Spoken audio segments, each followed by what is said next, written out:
Hello champions, welcome to Vedanta Telugu. Na పేరు అజయ్ కుమార్, మీ biology master teacher and ఇవాళ మనం సెకండ్ లెక్చర్ కి వచ్చేస్తున్నాం. Cell the unit of life chapter. First lecture లో మీరు ఆల్రెడీ తెలుసు చూసుంటే సెల్ ది ఇంట్రొడక్షన్ అది నేను తెలుసుకున్నాం. ఇంకా స్ట్రక్చర్ ఆఫ్ ప్రోకారియోటిక్ సెల్ ఏదైతే ఉందో అది నేర్చుకున్నాం. ఇవాళ సెషన్ లో మనం ఏం నేర్చుకోబోతున్నాం అంటే సెల్ మెంబ్రెయిన్ ఏదైతే ఉందో సెల్ మెంబ్రెయిన్ గురించి డీటెయిల్ గా నేర్చుకోబోతున్నాం. ఈ సెల్ మెంబ్రెయిన్ మనం యూకారియోటిక్ సెల్ ఏదైతే ఉందో దాని బేసిస్ గా ఎక్కువ అనుకొని మనం మాట్లాడుకుంటాం. అయితే ఇది యూకారియోటిక్ సెల్ కి మాత్రమే అప్లికేబుల్ అంటే అలా కాదు, ప్రోకారియోటిక్ సెల్ కూడా కొంతవరకు అప్లికేబుల్. కాకపోతే ప్రోకారియోటిక్ సెల్ లో మన సెల్ మెంబ్రెయిన్ అది ఎలా ఉంటుంది, దాంట్లో మీసోజోమ్స్ అనే స్ట్రక్చర్స్ అవన్నీ నేర్చుకున్నాం. సో అందుకే ఇవాళ ఏదైతే సెల్ మెంబ్రెయిన్ నేర్చుకుంటున్నామో అది యూకారియోటిక్ సెల్ ఏదైతే ఉందో దాని పర్స్పెక్టివ్ లో నేర్చుకోవడానికి స్టార్ట్ చేస్తున్నాం. సో మీరు ఒక విధంగా అనుకోవచ్చు ఇంకా యూకారియోటిక్ సెల్ స్టార్ట్ చేస్తున్నాం వాళ్ళు. ఓకే, అది అనమాట. సో ఫస్ట్ ఆఫ్ ఆల్ మనం చూసుకోవాల్సింది ఇవాళ మనం మేజర్గా ఏం నేర్చుకుంటున్నాం అంటే ప్లాస్మా మెంబ్రెయిన్ లేదంటే సెల్ మెంబ్రెయిన్ స్ట్రక్చర్, దాంట్లో ట్రాన్స్పోర్ట్ అనేది ఎలా నడుస్తుంది, ఈ రెండు విషయాలు మనం నేర్చుకోబోతున్నాం. ఇవాళ చాలా ఇంపార్టెంట్, శ్రద్ధగా వినండి. ఓకే, సో స్టార్టింగ్ నుంచి పూర్తిగా క్లియర్గా వినండి, ఎక్కడ మిస్ అవ్వకండి.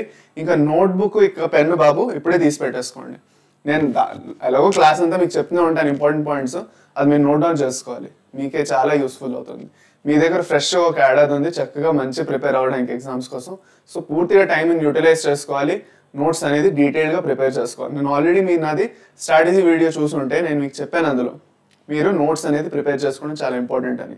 అందుకే నోట్స్కి ఇంపార్టెన్స్ ఇవ్వండి, పెన్ను పేపర్ తీసి స్టార్ట్ చేసేయండి. Okay, first so cell membrane అంటే ఏమిటి, ప్లాస్మా మెంబ్రెయిన్ అంటే ఏంటి, ఎందుకు అవసరం అనేది చదువుకోవడం అన్నది మనకు తెలియాలి ఫస్ట్. ఓకే, ఉట్టుకుంటే ఏమి చదువుకోకూడదు కదా, మనకి ఏదో అవసరం ఉంటేనే కదా మనం చదువుతాం. ఒక సెల్కి అన్నిటికన్నా ఫస్ట్ ఏదైతే కవరింగ్ ఉంటుందో దాన్ని మనం సెల్ మెంబ్రెయిన్ అంటాం. Okay, so the primary boundary of a cell అనమాట. అంటే ఒక సెల్ లోపల ఉన్న కాన్స్టిట్యూయెంట్స్ అన్ని ఏవైతే ఉన్నాయో ఆ కాన్స్టిట్యూయెంట్స్ ఫర్ సపోజ్ న్యూక్లియస్ అవనండి, మైటోకాండ్రియా. నేను ఇవాళ చెప్తున్నాను మీకు, మళ్ళీ చెప్తున్నాను ఇంపార్టెంట్, నేను యూకారియోటిక్ సెల్ని బేస్ చేసుకుంటూ చదువుకుంటాను ఇవాళ మనం. సో ఈ విషయం మీరు గుర్తుపెట్టుకోండి. సో మైటోకాండ్రియా అవనండి, క్లోరోప్లాస్ట్ అవనండి, ఎండోప్లాస్మిక్ రెటిక్యులం, ఇవన్నీ కాంపోనెంట్స్ ఏవైతే సెల్ లోపల ఉన్నాయో, న్యూక్లియస్ సెల్ లోపల ఉన్నాయో వాటన్నింటిని ప్రొటెక్ట్ చేసి ఉంచాలి. ఒక బౌండరీ అనేది ఫస్ట్ రావాలి. ఆ ఫస్ట్ బౌండరీ ఏదైతే ఉందో, ప్రైమరీ బౌండరీ ఏదైతే ఉందో, primary outline of the cell ఏదైతే ఉందో, primary envelope of the cell ఏదైతే ఉందో దాన్ని మనం సెల్ మెంబ్రెయిన్ అని అంటాం. అయితే ఈ సెల్ మెంబ్రెయిన్ ఏదైతే ఉందో స్టార్టింగ్ నుంచి చాలా కాన్సెప్ట్లు దీని మీద వచ్చాయి, కానీ ఒక మెయిన్ కాన్సెప్ట్ ఏదైతే బాగా ఫేమస్ అయింది and the most acceptable is the fluid mosaic model of plasma membrane.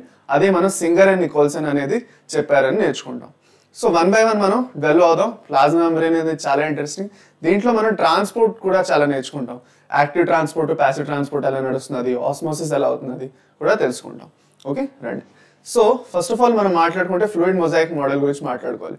ఎవరిచ్చారు, చాలా ఇంపార్టెంట్ అది. ఎవరిచ్చారు అంటే సింగర్ అండ్ నికోల్సన్ 1972లో ఇచ్చారు. ఈ పాయింట్ మనం గుర్తుపెట్టుకోవాలి అన్నిటికన్నా ఫస్ట్. సింగర్ అండ్ నికోల్సన్ అనే రెండు సైంటిస్టులు ఉన్నారు. ఆ ఇద్దరు సైంటిస్టులు ఈ కాన్సెప్ట్ని ఇచ్చారు, ఫ్లూయిడ్ మొజాయిక్ మోడల్ అని. ఈ ఫ్లూయిడ్ మొజాయిక్ మోడల్లో వాళ్ళు ఏం చెప్పారంటే ఈ ప్లాస్మా మెంబ్రెయిన్ మనది ఏదైతే ఉందో అది ఎక్కువగా ఒక లిపిడ్స్ త్రూగా ఫామ్ అయి ఉంది. ఓకే, వాళ్ళు ఏం చెప్పారంటే ప్లాస్మా మెంబ్రెయిన్ మన దగ్గర ఏదైతే ఉందో అది లిపిడ్స్ త్రూగా ఫామ్ అయి ఉంది. లిపిడ్స్ అనేవి రెండు లేయర్స్ ఫామ్ చేస్తున్నాయి, దాన్నే మనం లిపిడ్ బైలేయర్ అంటున్నాం. మళ్ళీ చెప్తాను, లిపిడ్లు అనేవి రెండు లేయర్స్ ఫామ్ చేస్తున్నాయి. ఓకే, ఆ లిపిడ్ ది రెండు లేయర్స్ ఏవైతే ఉన్నాయో దాన్ని మనం బై లేయర్ అంటున్నాం, రెండు లేయర్లు ఉండడం వల్ల. ఇది చాలా ఇంపార్టెంట్, గుర్తుపెట్టుకోవాలి. ఇప్పుడు ఈ బై లేయర్ ఏదైతే ఉందో దీంట్లో హైడ్రోఫోబిక్ హెడ్, హైడ్రోఫిలిక్ హెడ్స్, ఇవన్నీ హైడ్రోఫోబిక్ టైల్, హైడ్రోఫిలిక్ హెడ్ అని ఉంటుంది. అంటే ఇప్పుడు ఫర్ సపోజ్ మన సెల్ ఉన్నది అనుకోండి. ఓకే, అయితే సెల్కి బయట పక్క ఇంకా లోపల పక్క నీళ్ళది క్వాంటిటీ గడిగడికి టచ్ అవుతుంటుంది. ఇప్పుడు ఫర్ సపోజ్ నేను మీకు ఒక డయాగ్రామ్ చేసి చూపిస్తాను. ఒక సెల్ తీసుకుంటున్నాం, ఆ సెల్ది సెల్ మెంబ్రెయిన్ ఇది ఏదైతే ఉందో ఈ outer line cell membrane. Cell లోపల నీళ్లు ఉంటాయి, కరెక్ట్. సెల్ బయట కూడా నీళ్లు ఉంటాయి, అవునా కదా, ఉంటాయి కదా. సో ఈ నీళ్ళు ఏవైతే ఉన్నాయో ఓకే ఇది దీనికి టచ్ అవుతూ ఉంటాయి. సో ఫ్యాట్స్ ఉన్నాయి అనుకోండి, ఫ్యాట్స్కి నీళ్ళు అంటే ఇష్టం లేదు.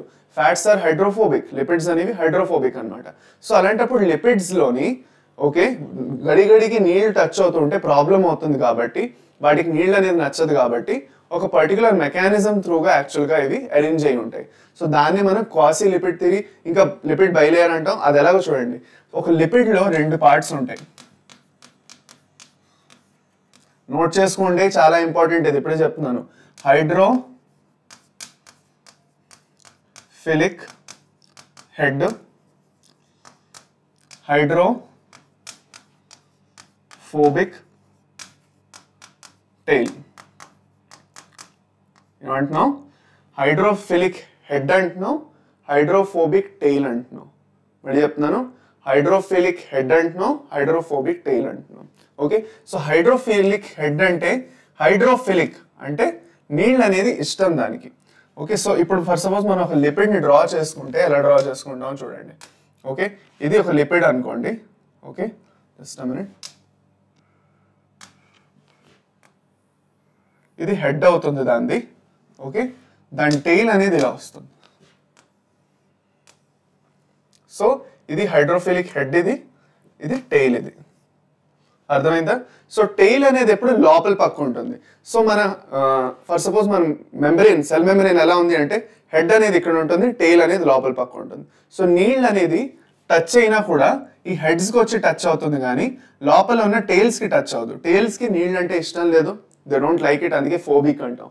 సో వాటర్ హేటింగ్ అంటాం, వాటర్ లైకింగ్ అంటాం. అలాగనమాట. హైడ్రోఫిలిక్ అంటే వాటర్ లైకింగ్, హైడ్రోఫోబిక్ అంటే వాటర్ హేటింగ్. అది.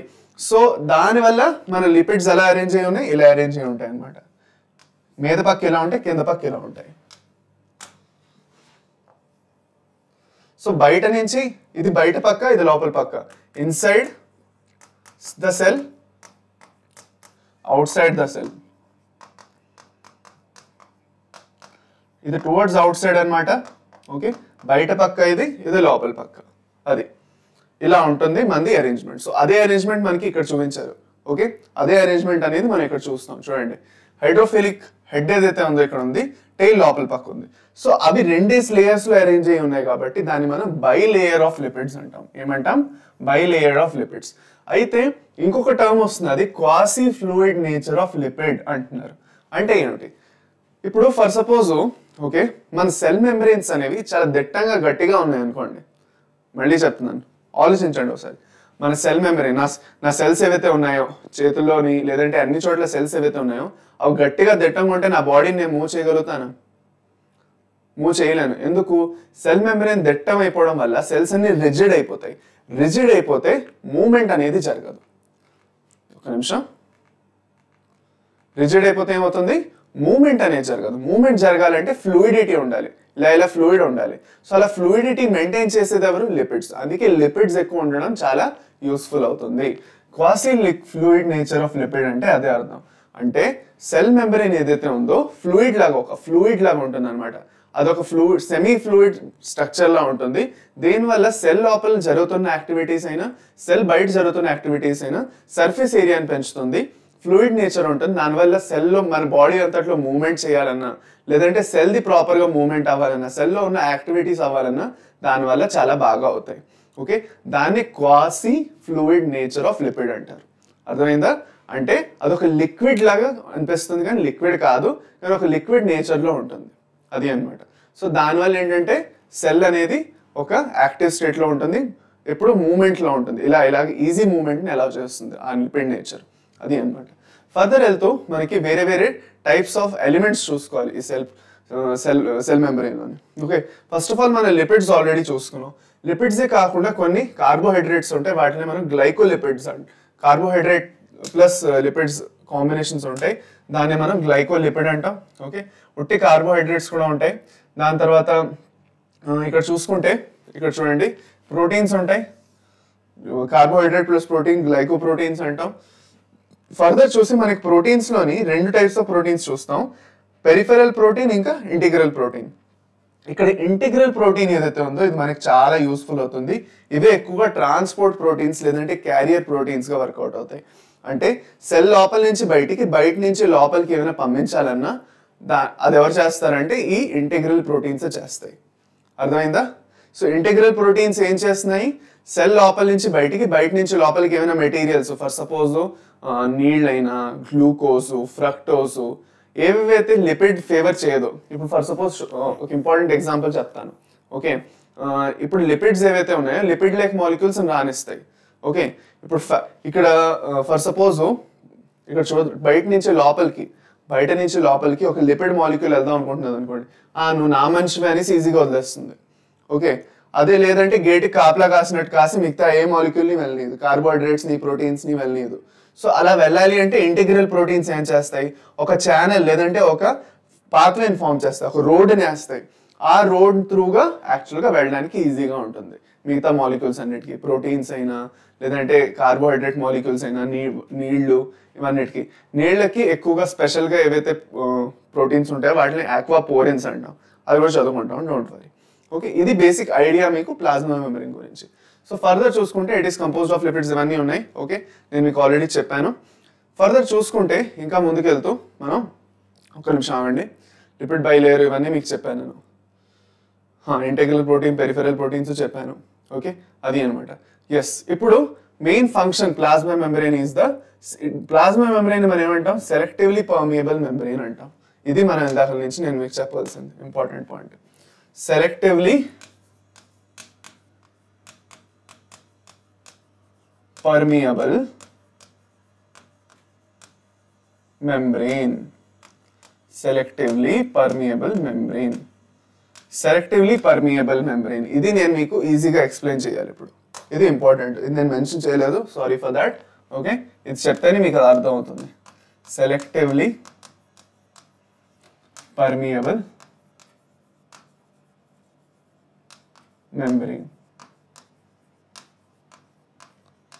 ఓకే, ఈ సెలెక్టివ్లీ పర్మియబుల్ మెంబ్రేన్ మీనింగ్ ఏంటంటే ప్లాస్మా మెంబ్రేన్ అనేది ఏ మాలిక్యూల్ పడితే ఆ మాలిక్యూల్ని రానివ్వదు, సెలెక్టివ్గా కొన్నిటినే పర్మిట్ చేస్తుంది. దాన్నే మనం సెలెక్టివ్లీ పర్మియబుల్ మెంబ్రేన్ అంటాం.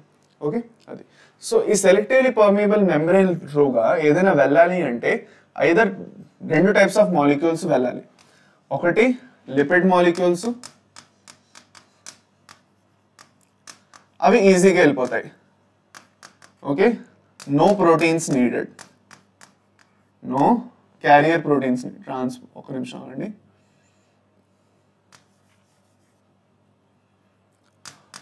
No carrier proteins needed.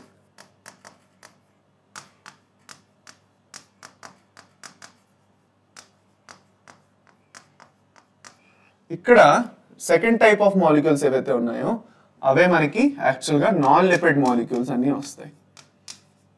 Non lipid మాలిక్యూల్స్లో ఏ మాలిక్యూల్స్ వస్తాయంటారు మీరు?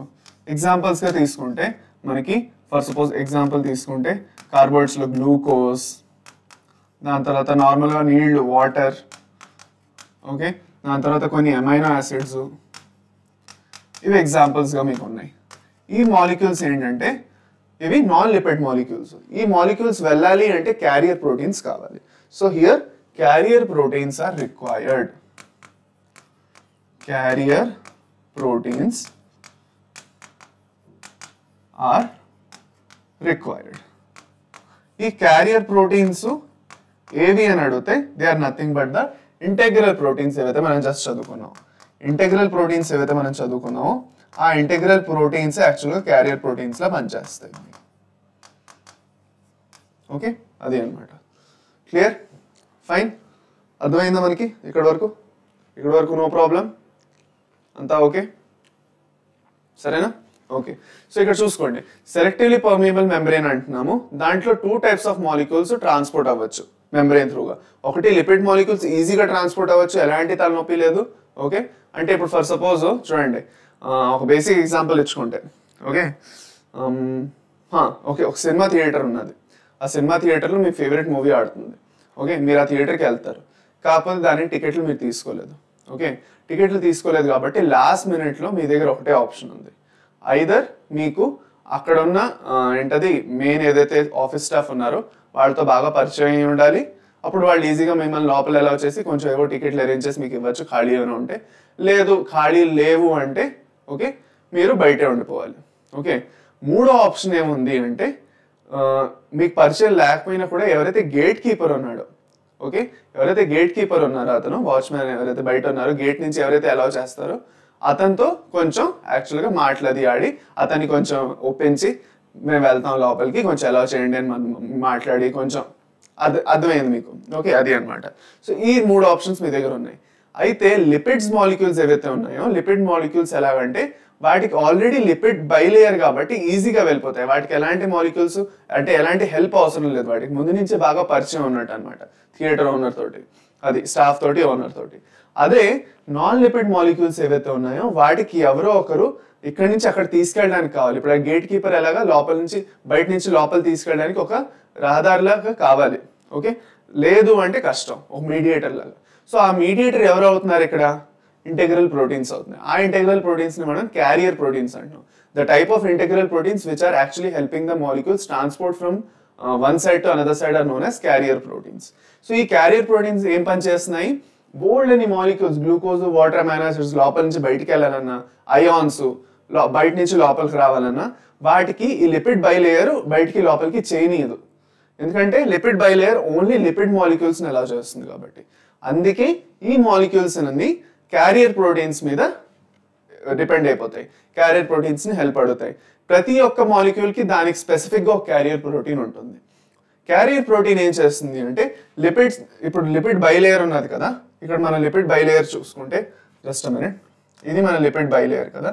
ఈ లిపిడ్ బైలేయర్లో ఈ క్యారియర్ ప్రోటీన్ ఉంది కదా, చూడండి, ఇది మన carrier protein.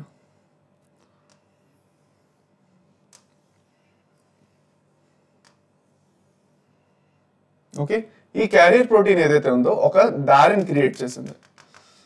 So for suppose ఇక్కడి నుంచి ఇక్కడికి వెళ్ళాలన్నా, లేదంటే ఇక్కడి నుంచి ఇక్కడికి రావాలన్నా ఈ క్యారియర్ ప్రోటీన్ త్రూగా వెళ్ళి రావచ్చు అనమాట.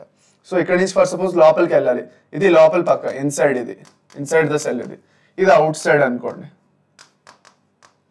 సో ఈ లిపిడ్ బైలేయర్ త్రూగా వెళ్ళలేము కాబట్టి ఈ క్యారియర్ ప్రోటీన్ ఒక దారిని క్రియేట్ చేసి ఇచ్చింది. బయట నుంచి లోపలికి వెళ్ళాను నేను, లోపల నుంచి బయటికి రావాలన్నా దీని త్రూగానే రావాలి. సో దీని దగ్గర వెయిటింగ్ టైం ఉంటుంది, అలా ఖాళీగా ఉండదు. ఇప్పుడు ట్రైన్లో టికెట్ బుక్ చేస్తే ఎలాగా మీకు ఒక వెయిటింగ్ టికెట్ ఇస్తారు కదా, అలాగే సేమ్ ఇక్కడ కూడా ఒక వెయిటింగ్ టైం ఉంటుంది. ఎప్పుడు ఖాళీగా ఉండవు ఈ క్యారియర్ ప్రోటీన్స్. సో ఖాళీ అవడానికి వెయిట్ చేయాలి కొంచెం. ఒకసారి ఇది ఒక మాలిక్యూల్ తీసుకెళ్ళి అక్కడ వదిలేసిన తర్వాత, అక్కడ నుంచి ఒక మాలిక్యూల్ తెచ్చిన తర్వాత మళ్ళీ ఖాళీ అవుతుంది అనమాట, అప్పుడు మళ్ళీ తీసుకెళ్ళగలదు. సో అది బేసిక్గా దీని ప్రాసెస్. ఓకే, ఒక బేసిక్ ఐడియా అయితే వచ్చేసి ఉంటుంది. సెలెక్టివ్లీ పర్మియబుల్ మెంబ్రేన్ ఎందుకంటాం, ఎలాంటి టైప్ ఆఫ్ మాలిక్యూల్స్ ఈజీగా వెళ్ళగలవు, ఎలాంటి టైప్ ఆఫ్ మాలిక్యూల్స్ ఈజీగా ట్రావెల్ చేయలేవు. ఓకే, అది. సో ఫర్దర్ మనం ముందుకెళ్తూ మనం ఆస్మోసిస్ గురించి చదువుకోవాలి. ఆస్మోసిస్ అంటే ఏంటి? డిఫ్యూజన్ గురించి వినే ఉంటారు. డిఫ్యూజన్ అంటే ఏంటి? Movement of molecules from their higher concentration to the lower concentration. ఒక మాలిక్యూల్ ది మూవ్మెంట్ హైయర్ నుంచి lower concentration. For suppose 2 beakers ఉన్నాయి. ఓకే, ఇక్కడ 2 బీకర్స్ ఉన్నాయి. ఫర్ సపోజ్ ఇక్కడ నేను మీకు ఒక ఎగ్జాంపుల్ ఇస్తాను. ఓకే, జస్ట్ మినిట్, నేను మీకు ఒక ఎగ్జాంపుల్ ఇస్తాను. నా దగ్గర 2 బీకర్స్ ఉన్నాయి, వీటి మధ్యన సెమీ పర్మియబుల్ మెంబ్రేన్ ఉంది. ఇది ఒక సెమీ పర్మియబుల్ మెంబ్రేన్, ఇది బీకర్ ఏ, బీకర్ బి. ఇది బీకర్ ఏలో 100 వాటర్ మాలిక్యూల్స్ ఉన్నాయి, బీకర్ బిలో 70 వాటర్ మాలిక్యూల్స్ ఉన్నాయి. Now through this semi permeable membrane నీళ్ళ మాలిక్యూల్స్ ఇటు పక్క ట్రావెల్ చేయడం స్టార్ట్ చేస్తాయి. ఎందుకంటే నేచర్కి బ్యాలెన్స్ అంటే చాలా ఇష్టం, ఇంబ్యాలెన్స్ అంటే పెద్దగా నచ్చదు. ఓకే, సో అలా బ్యాలెన్స్ మెయింటైన్ చేయడానికి, అయ్యో ఇక్కడ తక్కువ ఉన్నాయి కదా, నా దగ్గర ఎక్కువ ఉన్నాయి, నేనేం చేసుకుంటాను అనేసి ఈ ఏ బీకరు బీకి ఇచ్చేస్తుంది అనమాట. సో వాటర్ అనేది యాక్చువల్గా ఆటోమేటిక్గా మూవ్ అవడం స్టార్ట్ అయిపోతుంది. ఏమవుతుంది, ఈ 100 మాలిక్యూల్స్ ఇక్కడ 70 మాలిక్యూల్స్ ఉన్నాయి కాబట్టి రెండిట్లో ఒక బ్యాలెన్స్, ఒక ఈక్వల్ నెంబర్ వచ్చినంత వరకు ఈ మూవ్మెంట్ జరుగుతూనే ఉంటుంది. ఈ మూవ్మెంట్ ఏదైతే ఉందో from higher concentration of water molecules to their lower concentration is known as osmosis. దీన్నే మనం ఆస్మోసిస్ అంటాం. ఏమంటాం? ఆస్మోసిస్ రాసుకుంటాం. So what is osmosis? Movement of water molecules according to the concentration gradient from their higher concentration to their lower concentration. Okay, so gradient అంటే ఏంటి? Concentration gradient అనే ఒక term మీరు నేర్చుకుంటారు. ఇప్పుడు ఈ టర్మ్ అనేది చాలా ఇంపార్టెంట్. ఇదే టర్మినాలజీ మనం ట్రాన్స్పోర్ట్ ఇన్ ప్లాంట్స్ లో మళ్ళీ నేర్చుకుంటాం. మనం ట్రాన్స్పోర్ట్ ఇన్ ప్లాంట్స్ చదువుతాం ప్లాంట్ ఫిజియాలజీలో, అప్పుడు ఇంకా డెప్త్గా మనం అర్థం చేసుకుంటాం దాన్ని. సో కాన్సన్ట్రేషన్ గ్రేడియంట్ అంటే ఏమిటి ఇప్పుడే నేర్చుకోండి, అప్పుడు ఈజీ అవుతుంది. సో కాన్సన్ట్రేషన్ గ్రేడియంట్ అంటే, ఓకే, ఇప్పుడు ఇక్కడ 100 మాలిక్యూల్స్ ఉన్నాయి, ఇక్కడ 70 మాలిక్యూల్స్ ఉన్నాయి. ఏమైంది? 30 మాలిక్యూల్స్ డిఫరెన్స్ ఉంది. ఇక్కడ 30 మాలిక్యూల్స్ ఎక్కువ ఉన్నాయి. ఇక్కడ చూసుకుంటే ఆ 30 మాలిక్యూల్స్ ఎక్కువ ఉండడం వల్ల ఒక డిఫరెన్స్ క్రియేట్ అయింది. ఆ డిఫరెన్స్ ని మనం ఏమంటాం? గ్రేడియంట్ అంటాం. గ్రేడియంట్ అంటే డిఫరెన్స్ అనమాట. ఎంత డిఫరెన్స్ ఉంది అంత కాన్సన్ట్రేషన్ గ్రేడియంట్ అనుకోవచ్చు. అంటే the concentration gradient created due to difference in the number of water molecules or the concentration of water molecules in these both beakers. That is what you have to remember. అదైందా champions? అది అన్నమాట. So ఇది బేసిక్గా osmosis definition, concentration gradient గురించి నేను మీకు చెప్పేస్తున్నాను. ఇప్పుడు మనం వాటర్ నార్మల్గా నేను ఆస్మోసిస్ ఎందుకు చెప్పేస్తున్నానంటే ఈ మూమెంట్ అనేది మీకు అర్థం అవుతే మీకు ఫర్దర్ నేను చెప్పేది ఇంకా అర్థం అవుతుంది. ఇప్పుడు మనం ఏం చేయబోతున్నాం అంటే డిఫ్యూజన్ గురించి మీకు ఆల్రెడీ తెలుసు. నార్మల్గా వేరే మాలిక్యూల్స్ అన్ని ఒక హైయర్ కాన్సన్ట్రేషన్ నుంచి లోవర్ కాన్సన్ట్రేషన్కి వెళ్తున్నాయి అనుకోండి, దాన్ని డిఫ్యూజన్ అంటాం. అదే వాటర్ మాలిక్యూల్స్ అలా ట్రాన్స్పోర్ట్ అవుతున్నాయి అనుకోండి, దాన్ని ఆస్మోసిస్ అంటాం. అంతే తేడా, ఇంకేమీ లేదు. ఓకే, సో ఇప్పుడు టైప్స్ ఆఫ్ ట్రాన్స్పోర్ట్ మనం మాట్లాడుకోవాలి. సెల్స్లోని 2 టైప్స్ ఆఫ్ ట్రాన్స్పోర్ట్స్ జరుగుతాయి ఈ లెక్కలో చూసుకుంటే. According to concentration gradient,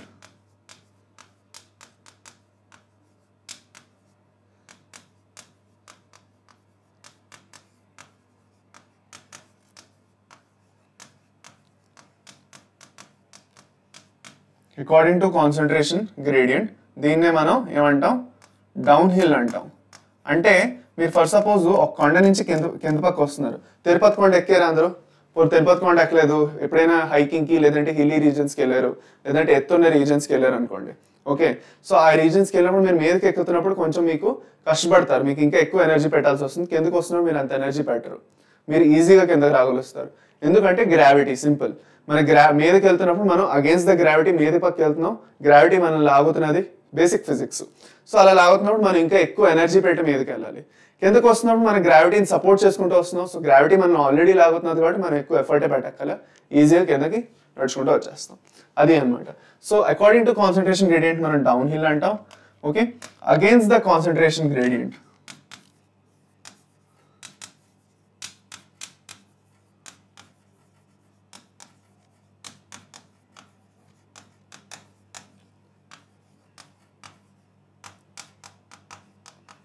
against the concentration gradient ని మనం అప్ హిల్ అంటాం. ఓకే, అది. So according to concentration gradient నడిచింది అనుకోండి, డౌన్ హిల్ అనుకోండి, దాన్ని మనం ఫర్దర్ ఒక టర్మ్ ఇస్తాం దానికి, దాన్ని మనం ప్యాసివ్ ట్రాన్స్పోర్ట్ అంటాం. ప్యాసివ్ అంటే పెద్దేమి కష్టం లేదు. సో ఇక్కడ నో ఏటీపీ రిక్వైర్డ్, ఇది చాలా ఇంపార్టెంట్. ఈ ఏటీపీ ఎక్కడి నుంచి వచ్చింది సార్? కొత్తగా ఉంది కదా, అనవసరంగా ఇలాంటి కన్ఫ్యూజన్స్ క్రియేట్ చేయకండి అంటారా? చెప్తాను అనండి, ఒక్క నిమిషం. దీన్ని మనం యాక్టివ్ ట్రాన్స్పోర్ట్ అంటాం. ఇప్పుడు రెండు క్లియర్గా చెప్పేస్తాను, శ్రద్ధగా వినండి. దీని అర్థం ఏమిటి అనేసి. యాక్టివ్ ట్రాన్స్పోర్ట్ అంటే ఏమిటి అనేది చెప్తాను. ATP required. మీ అందరికీ ఒక విషయం తెలిసి ఉంటుంది, ఏటీపీ గురించి మీరు ఫస్ట్ టైం అయితే కాదు, గ్యారంటీగా ఒకసారి వినే ఉంటారు. ఏటీపీ, ఎడినోసైన్ ట్రైఫాస్ఫేట్ అనేది ఒక ఎనర్జీ మాలిక్యూల్. మన బాడీలో ఎనర్జీని స్టోర్ చేసే మాలిక్యూల్ ఇది. ఇది ఎప్పుడైతే బ్రేక్ అవుతుందో ఎనర్జీని రిలీజ్ చేస్తుంది. బాడీలో ఎక్కడెక్కడైనా ఎనర్జీ కావాలన్నా ఏటీపీ మాలిక్యూల్ అక్కడ ఉండాలి, ఎనర్జీని ప్రొవైడ్ చేస్తుంది అది. ఓకే, సో ఈ ఏటీపీ మాలిక్యూల్ ఏదైతే ఉందో మన సెల్స్లో ఉన్న మైటోకాండ్రియాలో ప్రొడ్యూస్ చేయడం జరుగుతుంది. ఓకే, ఇప్పుడు ఫర్దర్ ముందుకెళ్తూ మనం ఏటీపీది అప్లికేషన్ అర్థమైంది కాబట్టి ఈ ప్యాసివ్ ట్రాన్స్పోర్ట్లో, యాక్టివ్ ట్రాన్స్పోర్ట్లో ఏటీపీ ఇది రోల్ ఏంటన్నది తెలుసుకుందాం. ప్యాసివ్ ట్రాన్స్పోర్ట్లో చూసుకుంటే నేను అన్నాను డౌన్ హిల్, మీరు కిందకు వస్తున్నారు, మీరు ఎక్స్ట్రాగా ఎఫర్ట్ ఏం పెట్టక్కర్లేదు. మీరు ఎక్స్ట్రా ఎఫర్ట్ పెట్టట్లేదంటే ఎక్స్ట్రా ఎనర్జీ వాడట్లేదు, ఎక్స్ట్రా ఎనర్జీ వాడట్లేదంటే ఏటీపీ అవసరమే లేదు. ఎనర్జీ ఎక్కడైతే యూజ్ లేదో ఏటీపీ అక్కర్లేదు. మీరు మీదకి ఎక్కుతున్నారు, కొండ మీదకి ఎక్కుతున్నారు, అప్ హిల్ అన్నాం దాన్ని. అప్ హిల్ అన్నాం కాబట్టి మీరు అగేన్స్ట్ ద గ్రావిటీ వెళ్తున్నారు, అంటే ఈ టర్మినాలజీలో చూసుకుంటే అగేన్స్ట్ ద కాన్సన్ట్రేషన్ గ్రేడియంట్ వెళ్తున్నారు. సో అలా వెళ్ళడాన్ని మనం ఏం చేస్తాం, అక్కడ ఏటీపీ వాడతాం. అందుకే దాన్ని మనం యాక్టివ్ ట్రాన్స్పోర్ట్ అంటున్నాం. సో ఏటీపీ వాడిన దాన్ని యాక్టివ్ ట్రాన్స్పోర్ట్ అంటాం. సో అందుకే ఏ అండ్ ఏ గుర్తుపెట్టుకోండి. Just a minute.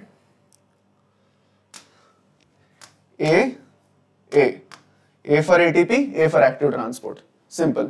Active transport అంటే ఏటీపీ కావాలి, ప్యాసివ్ ట్రాన్స్పోర్ట్ అంటే ఏటీపీ అక్కర్లేదు. Active transport against the concentration gradient, అగేన్స్ట్గా వెళ్తున్నాం. Passive transport according to the concentration gradient. Now we are coming back, okay, to another example. Now further నేను మీకు ఒక example ఇస్తాను. నేను మళ్ళీ 2 బీకర్స్ తీసుకున్నాను. ఈ బీకర్ ఏ, మళ్ళీ ఈ బీకర్ బి, మధ్యలో సెమీ పర్మియబుల్ మెంబ్రేన్ ఉంది. ఓకే, సేమ్ ఈ బీకర్లో 100 మాలిక్యూల్స్ ఆఫ్ వాటర్ ఉన్నది, ఈ బీకర్లో 70 మాలిక్యూల్స్ ఆఫ్ వాటర్ ఉన్నది. నార్మల్గా ఆస్మోసిస్ జరిగితే ఏ నుంచి బి పక్క వస్తుంది. కాకపోతే నాకేం కావాలి, నేను బి దగ్గర నుంచి ఏకి పంపిద్దాం అనుకుంటున్నాను మాలిక్యూల్. నా ఇష్టం, నాకు అలా పంపించాలని ఉంది, అలా అవసరం పడింది నేను పంపిస్తాను, నా ఇష్టం. ఇప్పుడు ఏంటంట, ఏమంటారు, పంపించాలి కదా, అప్పుడప్పుడు అవసరం వస్తే చేయాల్సి వస్తుంది. ఇప్పుడు 70 మాలిక్యూల్స్ ఇక్కడ ఉన్నా కూడా ఇక్కడ ఎక్కువ మాలిక్యూల్స్ రావడం అవసరం. ఇక్కడ కావాలంటే మళ్ళీ కొత్త మాలిక్యూల్స్ మనం యాడ్ చేసుకోవచ్చు, కానీ ఈ 100 మాలిక్యూల్స్ దగ్గరికి మనం రివర్స్లో పంపించాలి. ఇలా ఎప్పుడైతే మనం రివర్స్లో పంపిస్తున్నామో దాన్ని మనం రివర్స్ ఆస్మోసిస్ అంటాం. అది వేరే కాన్సెప్ట్, మీరు కెమిస్ట్రీలో నేర్చుకుంటారు అలాగని. ఇక్కడ కూడా మనం మాట్లాడుకుంటాం. కానీ ఇక్కడ మెయిన్ ఇంపార్టెంట్ ఏంటంటే we are sending it against the concentration gradient. If you want to send the molecules from B to A, we are sending it against the concentration gradient. అదే మన బాడీలో జరగాలంటే, మన బాడీలో ఇది జరగాలి అంటే మనకి ఏం కావాలి, ఒక మాలిక్యూల్ కావాలి. ఇప్పుడే జస్ట్ చెప్పాను, ఏ మాలిక్యూల్ కావాలి, ఏటీపీ కావాలి. ఓకే, ఇది అన్నమాట basic purpose. Against the concentration gradient, towards the concentration gradient అనేది ఇదే అనమాట. ఓకే, సో ఫర్ సపోజ్ నేను బి నుంచి ఏకి పంపిస్తున్నాను అనుకోండి, అగేన్స్ట్ ద కాన్సన్ట్రేషన్ గ్రేడియంట్ అంటాను. ఓకే, దాన్ని మనం యాక్టివ్ ట్రాన్స్పోర్ట్ అంటాం.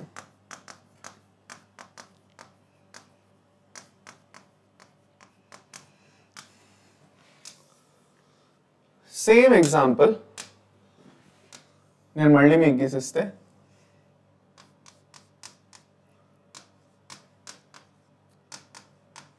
Hundred molecules of H2O, 70 molecules of H2O ఉన్నాయి. So A to B transfer అనేది జరుగుతుంది. Transfer will be happening from A to B. This is according to the concentration gradient. According to concentration gradient దీన్ని మనం ఏమంటాం, ATP అనేది ఇక్కడ అక్కర్లేదు, దీన్ని మనం ప్యాసివ్ ట్రాన్స్పోర్ట్ అంటాం.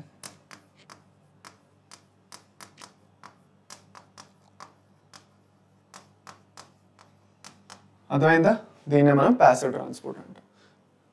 ఇది బేసిక్గా మీకు అర్థం అవ్వాలి, ఇది చాలా ఇంపార్టెంట్. సో సెల్ లోపలికి బయటికి ఎప్పుడైతే మాలిక్యూల్స్ ట్రాన్స్పోర్ట్ అవ్వాలో ఈ రెండు వేస్ త్రూగానే ట్రాన్స్పోర్ట్ అవ్వచ్చు. ఓకే, సో ఇప్పుడు ఒక ఇంపార్టెంట్ విషయం మనకు డౌట్ వస్తుంది, సార్ ఎప్పుడు according to the concentration gradient అయిపోతే చాలు కదా, ఏటీపీ ఎనర్జీ ఎందుకు వాడాలి, మనకి ఎనర్జీ చాలా వాల్యుబుల్ కదా, మనం ఎందుకు వాడాలి అంటే, చాలా సార్లు సెల్స్లోని కొన్ని కాంపోనెంట్స్ ఉన్నా కూడా ఇంకా కొన్ని కాంపోనెంట్స్ కావాల్సి వస్తుంది. ఫర్ సపోజ్ సెల్ లోపల గ్లూకోజ్ 50 యూనిట్స్ ఉన్నది, నా ఒక సెల్ తీసుకున్నాను, ఆ సెల్ లోపల గ్లూకోజ్ అనేది, let us take another example, basic example తీసుకుందాం. ఫర్ సపోజ్ నా మజిల్ సెల్స్ ఉన్నాయి, మజిల్స్లో గ్లూకోజ్ కావాలి. ఓకే, గ్లూకోజ్ బ్రేక్ డౌన్ అయ్యి గ్లైకాలసిస్ అది అండర్గోయి అన్ని చేసి ఏటీపీ అనేది కావాలి, ఎనర్జీ వాడుకుంటాం. ఓకే, తర్వాత అది మనం రెస్పిరేషన్లో నేర్చుకుంటాం. Anyways leave it. ఇప్పుడు నేను ఒక ఇంపార్టెంట్ ఎగ్జాంపుల్ నేను మీకు ఎందుకు ఇస్తున్నాను అంటే, నేను మజిల్ సెల్ తీసుకుంటున్నాను, మజిల్ సెల్స్ లోపల ఆల్రెడీ ఒక 50 యూనిట్స్ ఆఫ్ గ్లూకోజ్ ఉంది.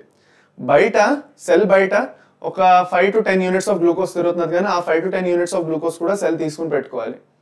ఎందుకంటే సెల్ ఆ గ్లూకోజ్ని స్టోర్ చేసుకుని పెట్టుకోవాలి. ఎంత కొంచెం దొరికినా అలా తీసుకుని పెట్టుకుంటూ ఉండాలి తర్వాత యూటిలైజ్ చేయడానికి. అందుకే ఆ సెల్ ఏం చేస్తుంది, యాక్టివ్ ట్రాన్స్పోర్ట్ని వాడుకొని బయట నుంచి గ్లూకోజ్ని లోపల తెచ్చుకుంటుంది. అర్థమైందా, ఒక మజిల్ సెల్ తీసుకోండి, ఆ మజిల్ సెల్స్ దగ్గర 50 యూనిట్లు గ్లూకోజ్ ఉంది. ఆ 50 యూనిట్లు గ్లూకోజ్ ఉన్నా కూడా కొంచెం ఎక్స్ట్రా గ్లూకోజ్ పెట్టుకోవడం అవసరం, ఎందుకంటే మజిల్స్ గ్లూకోజ్ని వాడుకొని ఎనర్జీని ప్రొడ్యూస్ చేస్తుంది. సో ఈ మజిల్ సెల్స్లోని ఉన్న గ్లూకోజ్ సరిపోదాని కాదు, స్టోర్ చేసుకోవడానికి అని అంటున్నాం. కాబట్టి సెల్ బయట ఒక 10 యూనిట్లు 15 యూనిట్లు గ్లూకోజ్ తిరుగుతున్నా కూడా అవి యాక్టివ్ ట్రాన్స్పోర్ట్గా లోపల లాక్కుంటాయి. యాక్టివ్ ట్రాన్స్పోర్ట్లోని అగేన్స్ట్ ద కాన్సన్ట్రేషన్ బయట 15 ఉన్నాయి. సో దానివల్ల లోపలికి వెళ్ళాలి అనుకోండి, ఏటీపీని వాడాలి. అది అనమాట. సో నేను చెప్పిందంతా మీకు అర్థమై ఉంటే ఇక్కడతో మనం ఒక థమ్స్ అప్ ఇచ్చేసుకోండి మీరు. ఓకే, ఒక థమ్స్ అప్ ఇచ్చుకోండి, సెషన్ని లైక్ చేయండి మీకు నచ్చిందంటే. ఓకే, అది అనమాట. సో యాక్టివ్ ట్రాన్స్పోర్ట్లోని ఎక్స్పెండిచర్ ఆఫ్ ఎనర్జీ అనేది జరుగుతుంది in the form of ATP, ఇక్కడ జరగట్లేదు. Okay, against the concentration gradient, towards the concentration gradient. మనం సెల్లో ఏదైతే ట్రాన్స్పోర్ట్ నడుస్తున్నదో, ఈ యాక్టివ్ ప్యాసివ్ ట్రాన్స్పోర్ట్ ఏదైతే నడుస్తున్నదో, దీని గురించి ఇంకా మంచి డెప్త్లోని ట్రాన్స్పోర్ట్ ఇన్ ప్లాంట్ ఫిజియాలజీ చదివినప్పుడు ఇంకా డెప్త్లో నేర్చుకుంటాం. అప్పుడు ఇంకా బాగా మీకు అర్థం చేపిస్తాను. ఇప్పుడు ప్రస్తుతానికి ఇంతే చాలు, దీనికన్నా ఎక్కువ అవసరం లేదు మీకు. ర్యాపిడ్ ప్రాసెస్ అది ఫాస్ట్ జరుగుతుంది, ఇది స్లోగా జరుగుతుంది. ప్యాసివ్ ట్రాన్స్పోర్ట్ స్లోగా జరుగుతుంది, యాక్టివ్ ట్రాన్స్పోర్ట్ ఫాస్ట్ జరుగుతుంది. సో ట్రాన్స్పోర్ట్ ప్రోటీన్స్ గురించి మనం మాట్లాడుకోవాలి. ఇంకా ఇందాకనే మనం క్యారియర్ ప్రోటీన్స్ గురించి మాట్లాడుకున్నా, నేను మీకు చెప్పాను. ఓకే, క్యారియర్ ప్రోటీన్స్ ఎలా యాక్చువల్గా ట్రాన్స్పోర్ట్ చేస్తున్నాయి అనేసి మెటీరియల్స్ని. ఇది చూసుకోవచ్చు మీరు, చూస్తున్నారా? అదొక టైప్ అనమాట. సో ఇక్కడ వాటర్ మాలిక్యూల్స్ ఏదైతే ట్రాన్స్పోర్ట్ అవుతున్నాయో ఆ వాటర్ మాలిక్యూల్స్ని ట్రాన్స్పోర్ట్ చేసే ప్రోటీన్ ఏదైతే ఉందో క్యారియర్ ప్రోటీన్, దాన్ని మనం ఆక్వాపోరిన్ అంటాం. ఆక్వాపోరిన్ అంటే ఆక్వాపోరిన్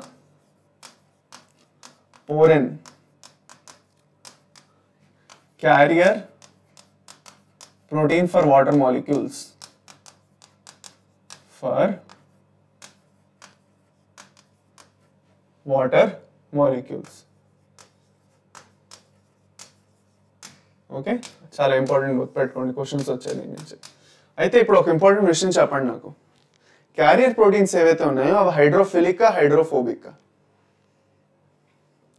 క్యారియర్ ప్రోటీన్స్ హైడ్రోఫిలికా హైడ్రోఫోబికా? హైడ్రోఫిలిక్. అవి యాక్చువల్గా వాటర్ని ట్రాన్స్పోర్ట్ చేస్తున్నాయి కాబట్టి అవి యాక్చువల్గా హైడ్రోఫిలిక్కే అవుతాయి, అవి వాటర్ లవింగే అవుతాయి, వాటర్ని ఇటు అటు చేస్తున్నాయి. మెయిన్గా ఆక్వాపోరిన్స్ అయితే హైడ్రోఫిలిక్ అంటాం వాటిని. ఇది గుర్తుపెట్టుకోవాలి మీరు. లిపిడ్ బైలేయర్లో ఉన్నాయి కదా, హైడ్రోఫోబిక్ అయిపోవచ్చు అని అనుకోకూడదు, హైడ్రోఫిలిక్కే అంటాం వాటిని. ఓకే, ఇది అనమాట. ఫర్దర్ ముందుకెళ్తూ ఛానల్ ప్రోటీన్స్ అని కొన్ని ఉన్నాయి. ఇప్పుడు ఫస్ట్ మనం ఛానల్ ప్రోటీన్స్ ఏం చేస్తున్నాయంటే ఒక ఛానల్ క్రియేట్ చేస్తున్నాయి ఇలాగా. ఆ ఛానల్ క్రియేట్ అవడం వల్ల మాలిక్యూల్స్ వాటి త్రూగా వెళ్తున్నాయి. ఓకే, ఫర్దర్ క్యారియర్ ప్రోటీన్స్ ఏం చేస్తాయంటే ఇక్కడ నుంచి ఫస్ట్ బైండ్ అవుతాయి, ముందుకు పంపిస్తాయి, లోపలికి వదిలేస్తాయి, మళ్ళీ అక్కడి నుంచి మళ్ళీ తేవాలంటే సేమ్ ప్రాసెస్. ఓకే, అది అనమాట. సేమ్ అయాన్స్ కూడా ఇదే ప్రాసెస్. ఓకే, అయాన్స్ లోపలికి వెళ్తున్నాయి, ఓకే, మెల్లిమెల్లిగా లోపలికి వెళ్తున్నాయి, చూడండి లోపలికి వెళ్ళిపోయి. అది. సో ఇక్కడ ఒక ఇంపార్టెంట్ విషయం జరిగింది, యాక్టివ్ ట్రాన్స్పోర్ట్ గురించి మనం మాట్లాడుకుంటున్నాం ఇక్కడ. ఎందుకంటే ఇక్కడ ఏం జరిగింది అంటే లోపల ఆల్రెడీ, ఇక్కడ అవుట్ సైడ్, ఇది ఇన్సైడ్.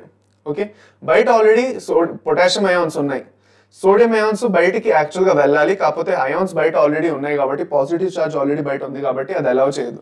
కాన్సన్ట్రేషన్ గ్రేడియంట్ అనేది ఏమీ లేదు ఇక్కడ. ఇన్ఫాక్ట్ ఇంకా బయట నుంచి లోపలికి రావడానికి ఛాన్సెస్ ఎక్కువ ఉన్నాయి. సో అలాంటప్పుడు ఏటీపీ వాడాలి. ఏటీపీ వాడి సోడియం అయాన్స్ని లోపల నుంచి బయటికి పంపించాలి. ఓకే, ఇది అనమాట. సో ఇది సోడియం పొటాషియం పంప్, దీన్ని సోడియం పొటాషియం పంప్ అంటారు. ఇది యాక్చువల్గా 24/7 అలా నడుస్తూనే ఉంటుంది సోడియం పొటాషియం పంపు. అక్కడ ఏటీపీ అనేది వాడుతూ ఉంటారు. ఓకే, అది. నెక్స్ట్ ఫర్దర్ ముందుకెళ్తే యాక్టివ్ ట్రాన్స్పోర్ట్ కూడా స్పెసిఫిక్ ప్రోటీన్స్ త్రూగానే చేస్తాము. ఓకే, ట్రాన్స్పోర్ట్ ఎక్కడ జరిగినా కూడా స్పెసిఫిక్ ప్రోటీన్స్ కావాలి. మన యాక్టివ్ ట్రాన్స్పోర్ట్లో ప్రోటీన్స్ అక్కర్లేదు, ప్యాసివ్లో కావాలని అనుకోకండి. ఎక్కడైనా ప్రోటీన్స్ ఇంకా కావాలి. లిపిడ్స్ తప్ప ఇంకే మాలిక్యూల్ మీరు పంపించండి ఇక్కడ నుంచి అక్కడ, ట్రాన్స్పోర్ట్ ప్రోటీన్ ఒకటి కావాలి. ఓకే, అది అనమాట. సో దిస్ ఈస్ బేసికల్లీ ఇవాళ క్లాసు. అయితే ఇంకొక ఇంపార్టెంట్ కాన్సెప్ట్ మీకు చెప్పేసేస్తాను. ఓకే, అది చూసుకోండి. ఈ ట్రాన్స్పోర్ట్ ప్రోటీన్స్ ఏవైతే ఉన్నాయో ఇవి 3 టైప్స్ ఆఫ్ ట్రాన్స్పోర్ట్స్ చేస్తాయి. 3 types of transport. Okay, for suppose నేను 3 ట్రాన్స్పోర్ట్ ప్రోటీన్లు ఇక్కడ ఎగ్జాంపుల్గా ఇస్తున్నాను.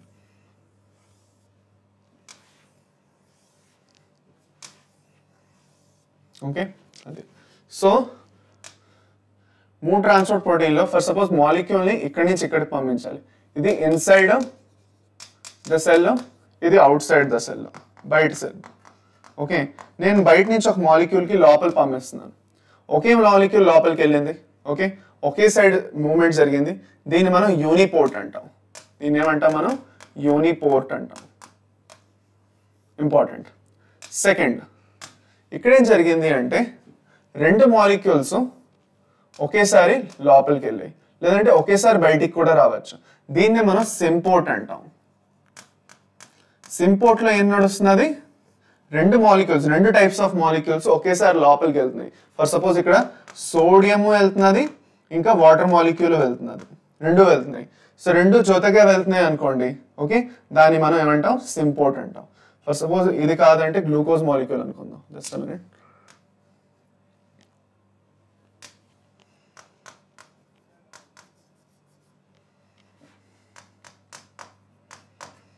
ఫర్ సపోజ్ ఒక మాలిక్యూల్ లోపల పక్క వెళ్ళి ఇంకో మాలిక్యూల్ బయట పక్క వస్తున్నది అనుకోండి, దీన్ని మనం ఏమంటాం,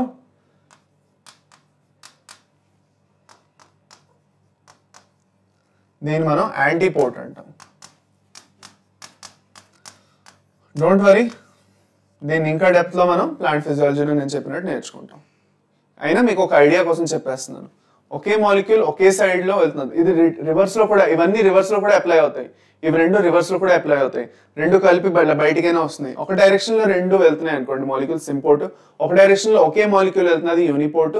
అది కాకుండా రెండు వేరే వేరే డైరెక్షన్స్ లో మాలిక్యూల్స్ వెళ్తున్నాయి, ఒకటి బయటకు వస్తున్నది ఇంకోటి లోపలికి వెళ్తున్నది, ఒకే క్యారియర్ ప్రోటీన్ రెండు పనులు చేస్తున్నది అంటే ఆ టైప్ ఆఫ్ ట్రాన్స్పోర్ట్ ని మనం యాంటీపోర్ట్ అంటాం. అది okay. So this is basically plasma membrane గురించి, ఓకే, ఇంకా ట్రాన్స్పోర్ట్ ప్రోటీన్స్ గురించి మీకు నేను చెప్పేస్తున్నాను. అయిపోయింది. సో ఇవాళతో ఈ సెషన్ తోటి మీకు సెల్ మెంబ్రెయిన్ అనేది కంప్లీట్ అయింది. సెల్ మెంబ్రెయిన్ లో ట్రాన్స్పోర్ట్ అనేది ఎలా జరుగుతుంది అన్నది కూడా నేను మీకు చెప్పేశాను. ఓకే, ఫర్దర్ వెళ్ళి just a minute. Okay, just a minute. So further వెళ్ళి నేను మీకు 2 క్వశ్చన్స్ ఇస్తున్నాను. క్వశ్చన్ నెంబర్ 1 హోంవర్క్, ఇది మీరు కావాలంటే ఇది ఒక స్క్రీన్ షాట్ తీసుకోవచ్చు. Select the correct statement from the following regarding cell membrane గురించి 4 స్టేట్మెంట్లు ఇచ్చాను. ఆ 4 స్టేట్మెంట్లు ఒక స్టేట్మెంట్ కరెక్ట్. ఏ స్టేట్మెంట్ కరెక్టో మీరు కింద నాకు కామెంట్ సెక్షన్ లో చెప్తారు. చాలా చాలా ఇంపార్టెంట్, హోంవర్క్ చేయాలి మీరు. రెండోది క్వశ్చన్ నెంబర్ 2, ఇది హోంవర్కే. ఏం అడిగారు, the plasma membrane consist mainly of, 4 options ఉన్నాయి, కరెక్ట్ ఆప్షన్ కింద మీరు చెప్పాలి. ఓకే, ఈ నోట్స్ అనేది మీకు టెలిగ్రామ్ లో దొరికిపోతుంది. టెలిగ్రామ్ లో నేను మీకు నోట్స్ అనేది పంపించేస్తాను. Don't worry. ఇంకా ఏదైనా పర్టికులర్ టాపిక్ మీద మీకు ఇంకా డౌట్ ఉంది, అర్థం కావట్లేదు సార్, ఇంకా కన్ఫ్యూజన్ ఉంది అంటే ఆ టాపిక్ మెన్షన్ చేయండి కింద సెషన్లో. డెఫినెట్గా నేను మీకు క్లారిఫై చేస్తాను ఆ డౌట్స్. Don't worry. ఓకే, ఇంకేం మీకు డౌట్స్ ఉన్నా, ఇంకేమున్నా కూడా కమెంట్ సెక్షన్ని పూర్తిగా వాడుకోండి. నేను మీ కమెంట్స్ అన్ని చూస్తాను కాబట్టి డోంట్ వరీ. ఆన్సర్ చేసినా చేయకపోయినా, most of the time answer చేస్తాను. ఫర్ సపోజ్ చేయకపోయినా నాకు మీకు తెలిసిపోతుంది, మీ ఫీడ్బ్యాక్ అనేది అర్థమవుతుంది. సో సెషన్ నచ్చిందా లేదా ఏంటనేది చెప్పండి. మీకు సెషన్ నచ్చిందా అని, స్పీడ్ తగ్గించాలా, స్పీడ్ పెంచాలా, ఇంకా ఎలాంటి చేంజెస్ కావాలి మీకు సెషన్స్లో, డెఫినెట్గా కింద ఫీడ్బ్యాక్లో మెన్షన్ చేయండి నాకు కమెంట్స్లో. Okay, so that's all from my side champions. Thank you for watching this session. Session నచ్చితే లైక్ చేయండి, మీ ఫ్రెండ్స్తో షేర్ చేయండి. That's all from my side. This is Ajay Kumar signing of.